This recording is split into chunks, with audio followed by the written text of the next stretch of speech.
ዕለተ ማክሰኞ ሰኔ 23 2018 ዓመተ ምህረት ላይ እንገኛለን። ሰላም ጤና ይስጥልን ክቡራትና ክቡራን ቤተሰቦቻችን ከኢትዮስ ሚዲያ የሰዓቱን ሰበር ዜናዎች ይዘን ቀርበናል። በቅድሚያ አርዕስተ ዜና።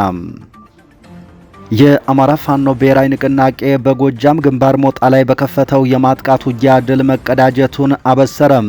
ድሉን ያበሰሩት የንቅናቄው የህዝብ ግንኙነት ኃላፊ አርበኛ አስረስ ማረ ዳምጤ እንደገለጹት አገዛዙ ደጋዳሞትና ቋሪት ላይ የደረሰበትን ሽንፈት ሊበቀል የብር አዳማ ተራራን ሲቧጥጥ ሞጣ ላይ ተጨማሪ ዲሽቃ ስናይፐርና ብሬን ተረክበነዋል ብለዋል። በተመሳሳይ አርበኛ ዝናቡ ልንገረውም ፋኖ የተቀዳጀውን ድል አብስሯል። የጠላትን ስስ ብልት መምታትና የጠላትን ደካማ ጎን ተጠቅሞ መደምሰስና ማዛባት የሁልጊዜም ስራችን ነው ያለው አርበኛው አሁን ያገዛዙን የስበት ማዕከል መምታትና የእዝ ሰንሰለቱን መበተን አዲስ የውጊያ ስልታችን ነው ብሏል። ሞጣ ላይ የተደረገውን ውጊያና የተገኘውን ድል በተመለከተም ዝርዝር መረጃ ሰጥቷል። ከኛ ጋር ከቆያችሁ የምትሰሙት ይሆናል። በብልጽግና አገዛዝ የጎጃም ቀጠና ወታደራዊ ኮማንድ አስተባባሪ የሆኑት ሌተናንት ጀነራል መሐመድ ተሰማ በደጋዳሞት ግንባር በፋኖ ብርቱ ጥቃት ተመቶ የተራረፈውንና የፈረሰውን የአገዛዙን ጦር ለማጽናናትና ሞራል ለመገንባት በትናንትናው ዕለት በብር አዳማ ወታደራዊ ማዕከል መጥተው ማደራቸውን የውስጥ ምንጮች አረጋግጠዋል። ጀነራሉ በቦታው እንደደረሱ ከውጊያ የተረፉ የተወሰኑ የአማራ ተወላጅ የሆኑ የአገዛዙን አዋጊ መኮንኖች በክህደት ወንጀል የረሸኑ ሲሆን በአሁኑ ወቅት በደጋዳሞት ላይ ሌላ አዲስ ወታደራዊ የማጥቃት እቅድ እያዘጋጁ መሆኑ ተሰምቷል። ዝርዝር መረጃው በውስጥ ደርሶናል። ከኛ ጋር ከቆያችሁ ተሰሙታላችሁ። የህወሓት ምክትል ሊቀመንበር አቶ አማኑኤል አሰፋ የምዕራባውያን ዲፕሎማቶች ከቅርብ ጊዜ ወዲህ ትግራይን በተመለከተ የያዙት አቋም ከባድ አደጋ እንዳለው አስጠነቀቁ። ምክትል ሊቀመንበሩ በማህበራዊ ገጻቸው ላይ ባሰፈሩት ሐሳብ የምዕራባውያን እሴቶች ከወዴት አሉ ሲሉ ጠይቀዋል። በሌላ በኩል ህወሓት ወደ መሃል ሀገር ሰብሮ ለመግባት ከውጪ ወደ ውስጥ በሱዳን በኩል በተለያዩ ግንባሮች ጥቃት ለመክፈት ሰፊ ወታደራዊ ስትራቴጂ መንደፉን ጀነራል ጻድቃን ገብረትንሳኤ አጋልጧል። በወልቃይት ሲጠበቅ የነበረው የህወሓት ጥቃት ባልተጠበቀ ግንባር ሊፈነዳ እንደሚችል ጀነራሉ ተናግረዋል። በዝርዝር መረጃችን እናሰማችኋለን። የደቡብ አፍሪካ ጸረ ስደተኛ ቡድኖች ህገ ወጥ የተባሉ የውጭ ሀገር ዜጎች ከደቡብ አፍሪካ ለቀው እንዲወጡ ያስቀመጡት የሰኔ 30 ወይም በኢትዮጵያ ሰኔ 23 የጊዜ ገደብ ማብቃቱን ተከትሎ በተለያዩ የሀገሪቱ ከተሞች ከፍተኛ ውጥረት ነግሷል። የተቃውሞ ሰልፉ ወደ ከፋ ሁከትና ብጥብጥ ያመራል የሚለው ስጋት በሰፊው በማንዣበቡ በሀገሪቱ ያሉ ሰራተኞች ወደ ስራ ከመሄድ ተቆጥበዋል። የንግድ ሱቆች ተዘግተዋል። እንዲሁም የህዝብ ትራንስፖርት አገልግሎቶች ተቋርጠዋል። ኢትዮጵያውያን በደቡብ አፍሪካ ምን ገጠማቸው? በዝርዝር እንመለከተዋለን።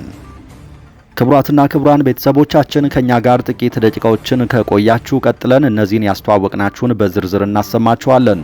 ኢትዮስ ሚዲያን ሰብስክራይብ ብታደርጉ በየቀኑ አዳዲስና ፈጣን መረጃዎችን ታገኛላችሁ። አሁን በቀጥታ ወደ ዝርዝር መረጃው።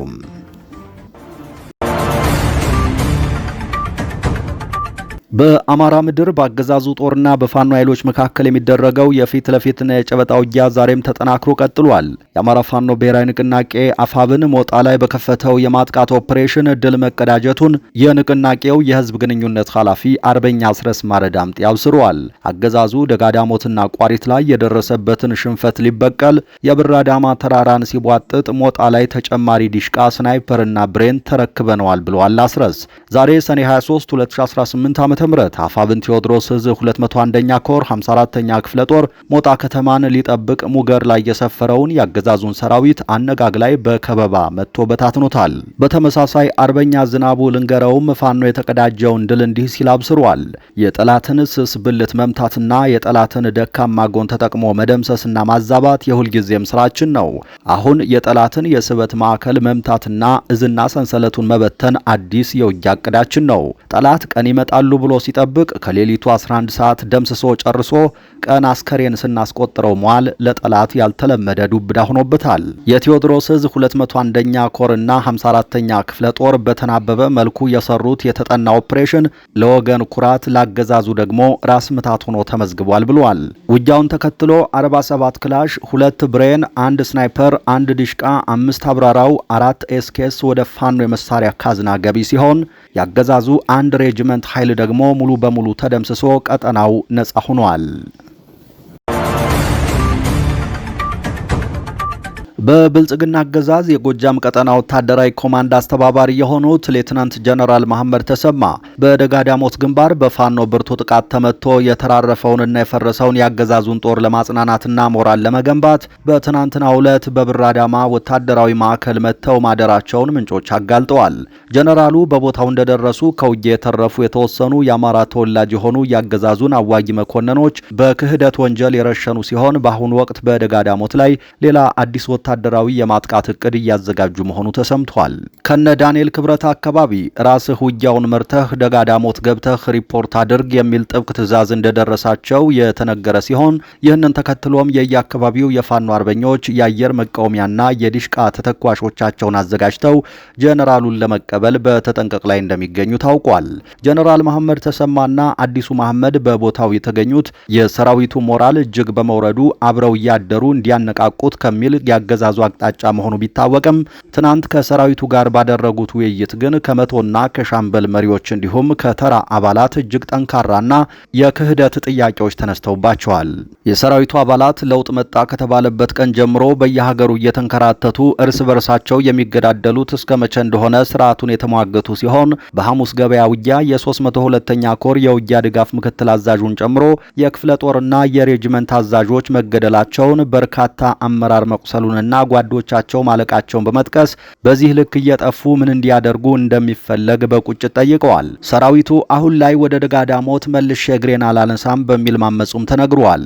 በተጨማሪም በመተከልና በቋራ በኩል የህወሓት ኃይል በርካታ ክፍለ ጦሮችን አሰልፏል እየተባለ በሚወራበት ሁኔታም ይህ ውጊያ ቢጀመር ደጋዳሞት መግባታችን ምንድነው ጠቀሜታው የሚል ጥያቄም ተነስቷል።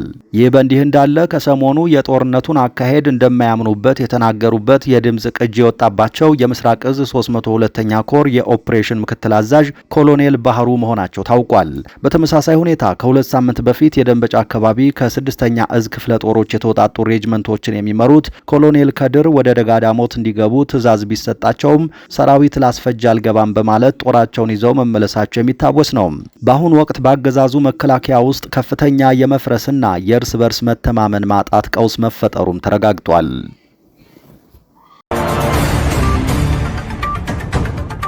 ህወሓት ወደ መሃል ሀገር ሰብሮ ለመግባት ከውጭ ወደ ውስጥ በሱዳን በኩል በተለያዩ ግንባሮች ጥቃት ለመክፈት ሰፊ ወታደራዊ ስትራቴጂ መንደፉን ጀነራል ጻድቃን ገብረትንሳኤ ሲያጋለጡ፣ በወልቃይት ሲጠበቅ የነበረው የህወሓት ጦር ባልተጠበቀ ግንባር ሊፈነዳ እንደሚችል ጀነራሉ ተናግረዋል። ጀነራሉ በህወሓት ወታደራዊ ዝግጅት ላይ በሰጡት ማብራሪያ በአፋርና በአማራ አዋሳኝ አካባቢ የነበረው የህወሓት ኃይል አሁን ላይ የትኩረት አቅጣጫውን ቀይሯል ብለዋል። በምዕራብ ኢትዮጵያ በኩል ጥቃት ከፍቶ ወደ መሃል ሀገር ለመገስገስ አስቦ እየተንቀሳቀሰ መሆኑን ጀነራሉ ጠቁመዋል።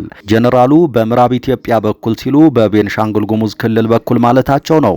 የህወሓት ጀነራሎች በአሁኑ ወቅት ሰፊ ወታደራዊ ስትራቴጂ ነድፈው እየተንቀሳቀሱ መሆኑን የገለጹት ጀነራሉ በተለይ ከውጭ ወደ ውስጥ ለማጥቃት ተዘጋጅተዋል ብለዋል። ለዚህም ሱዳንን እንደ ዋና ወታደራዊ መንቀሳቀሻ እየተጠቀሙ መሆኑን ተጨባጭ መረጃዎችና እንቅስቃሴዎች መኖራቸውን አክለዋል። ሱዳን ውስጥ ለዓመታት የተደራጀው አርሚ 7 እንደ ቀጠናዊ ሚዛን ማስጠበቂያ ለመጠቀምና ከውጪ ወደ ውስጥ ለማጥቃት ተጨማሪ ኃይል እያስገቡ ነው ብለዋል።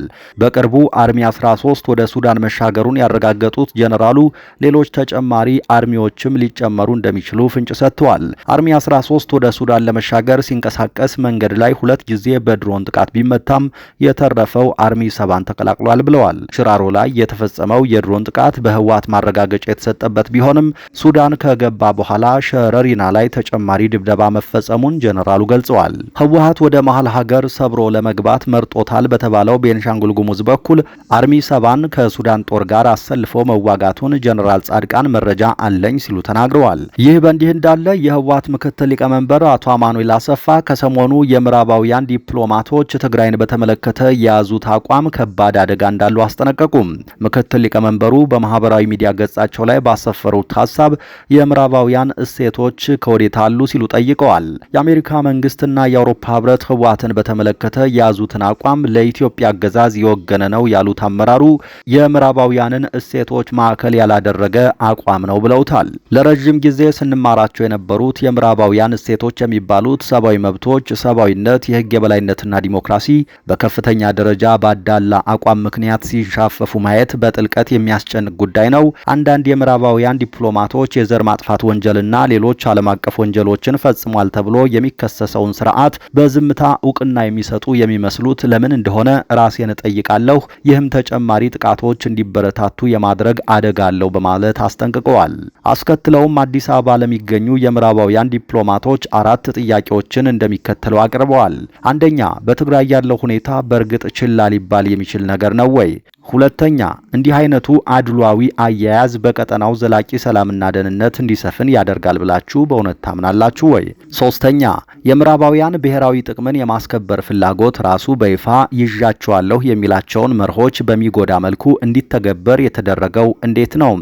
አራተኛ፣ የምዕራባውያን እሴቶችስ ጉዳይ ምን ደረሰ? የሚሉት ጥያቄዎችን አቀርበዋል።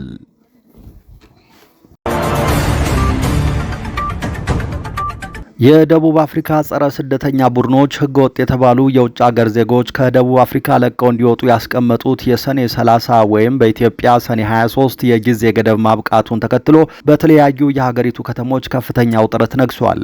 የተቃውሞ ሰልፉ ወደ ከፋ ሁከትና ብጥብጥ ያመራል የሚለው ስጋት በሰፊው በማንዣበቡ በሀገሪቱ ያሉ ሰራተኞች ወደ ስራ ከመሄድ ተቆጥበዋል። የንግድ ሱቆች ተዘግተዋል። እንዲሁም የህዝብ ትራንስፖርት አገልግሎቶች ተቋርጠዋል። በደርባንና በጆሃንስበርግ መሀል የሚገኙ አብዛኞቹ ሱቆችና የንግድ ተቋማት የዝርፊያ ስጋት ስላለባቸው ተዘግተዋል። ሰራተኞችና ጉዳይ ያለባቸው ተጓዦችም በቤታቸው ለመቆየት መርጠዋል። በደርባን ከተማ የዙሉ ባህላዊ አልባሳትን የለበሱ ዱላና ጋሻ የያዙ አነስተኛ የሰልፈኛ ቡድኖች በአንድ ፓርክ ውስጥ ተሰባስበው ሂዱ ልቀቁ የሚሉ መፈክሮችን እያዜሙ ይገኛሉ። የደቡብ አፍሪካ የጸጥታ ኃይሎች ሰልፈኞችን በቅርብ እየተከታተሉ ነው። ይህ የጊዜ ገደብ ካለፉት ሳምንታት ጀምሮ በፈጠረው ፍርሃት ምክንያት በሺዎች የሚቆጠሩ የውጭ ሀገር ዜጎች ወደ ሀገራቸው ለመመለስ ቆንስላዎችን እንዲሁም ጊዜያዊ መጠለያዎችን እያጨናነቁ ይገኛሉ። ባለፉት ሳምንታት በተቀሰቀሰ የጸረ ስደተኛ ጥቃት የሰዎች ሕይወት መጥፋቱ ስጋቱን ይበልጥ አባብሶታል። የደቡብ አፍሪካ መንግስት ሊፈጠር የሚችል ሁከትን ለመከላከል ተጨማሪ የፖሊስ ኃይል ያሰማራ ሲሆን ወታደራዊ ኃይሉንም በተጠንቀቅ እንዲቆም አዟል። ፕሬዝዳንት ሲሪል ራማፎሳ ሕግ የሚጥሱ አካላት ላይ ጥብቅ እርምጃ እንደሚወሰድ አስጠንቅቀዋል።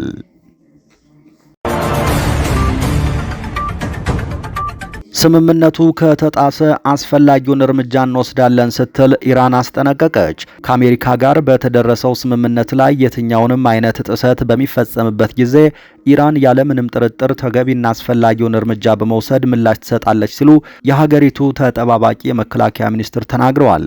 የኢራን መንግስት ይፋዊ የዜና ወኪል ኢርና እንደዘገበው ሚኒስትሩ ማጂድ ሬዛ ይህንን የተናገሩት ከኳታር ምክትል ጠቅላይ ሚኒስትርና የመከላከያ ሚኒስትር ጋር ባደረጉት የስልክ ውይይት ላይ ነው።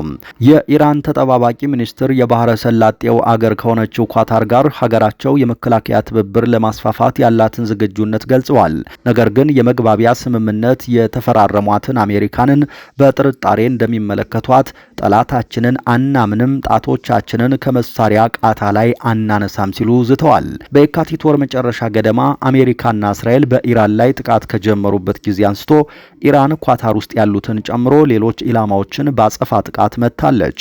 የኢራኑ ባለስልጣን ቀጠናው የውጭ ኃይሎች መጠቀሚያ መሆን የለበትም፣ የውጭ ኃይሎች በአካባቢው መኖራቸው ደህንነትን የሚፈጥር ሳይሆን አለመግባባትን፣ አለመተማመንንና የደህንነት ስጋትን ያስከትላል ሲሉ በአካባቢው ያሉትን የአሜሪካ ኃይሎችን ከሰዋል። አሜሪካ በመካከለኛው ምስራቅ ሀገራት በተለይም በኳታር፣ በኩዌትና በባህሬን ውስጥ የባህርና የአየር ኃይል ጦር ሰፈሮች ያሏት ሲሆን በጦርነቱ ወቅት የኢራን ጥቃት ኢላማዎች ሆነው ቆይተዋል። ክቡራትና ክቡራን የኢትዮስ ሚዲያ ቤተሰቦች ለዚህ ሰዓት ያዝናቸው አዳዲስ መረጃዎች እነዚህ ነበሩ። ከቆይታ በኋላ በሌሎች መረጃዎች ድጋሚ እንገናኛለን። እስከዛው በያላችሁበት የዓለም ክፍል ሰላም ጊዜ ተመኘን።